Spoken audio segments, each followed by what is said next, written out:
Hi friends, ఈరోజు professor Nageswararao గారి videos గురించి నేను నా అభిప్రాయం చెప్పదలుచుకున్నాను.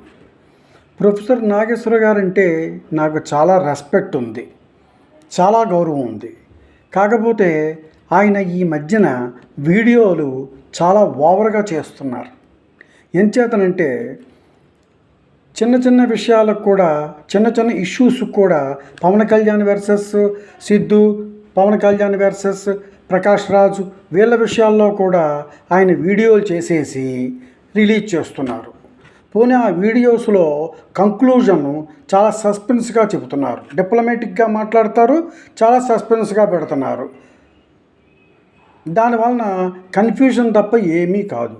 అంచేత మీలాంటి మేధావులు, పెద్దలు అటువంటి అన్ని ఇష్యూస్లోనూ కూడా వీడియోస్ చేయకుండా ఉంటేనే బాగుంటుంది సార్. పెద్ద పెద్ద ఇష్యూస్లోనే మీరు వీడియోస్ చేస్తే బాగుంటుంది. ఇప్పుడు తిరుమల లడ్డు మీద మీరు చాలా వీడియోలు చేశారు. ఆ వీడియోస్లో ఇప్పుడు తీరా సుప్రీంకోర్టు ప్రశ్నలు సంధించిన తర్వాత మీరు ఏమంటున్నారు?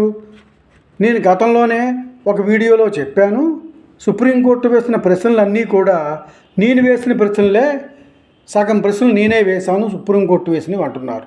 అది కాదు సార్, మీరు వేసిన ప్రశ్నలే సామాన్య ప్రజలు కూడా వేసుకున్న ప్రశ్నలే అవన్నీ కూడా సామాన్య ప్రజలు కూడా ఆ ప్రశ్నలు, సందేహాలు వెలుబుచ్చారు, ఎవరు నమ్మలేదు.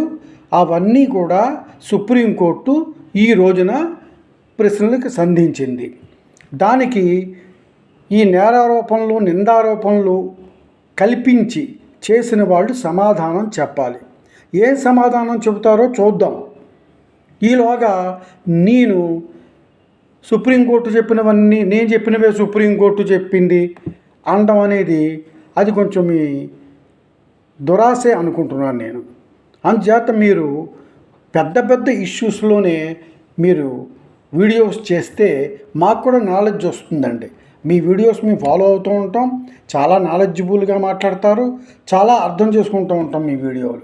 అందుచేత దయచేసి దీనివల్ల మీకు ఏమవుతుందంటే, చిన్న చిన్న వీడియోలు చేయడం వల్ల అన్ని ఇష్యూస్లోనూ కూడా తలదూర్చినట్లయితే దానివల్ల మీ image, good will, respect reduce అయిపోతుందని చెప్పేసి నేను భావిస్తున్నాను sir. Don't think otherwise. Thank you sir.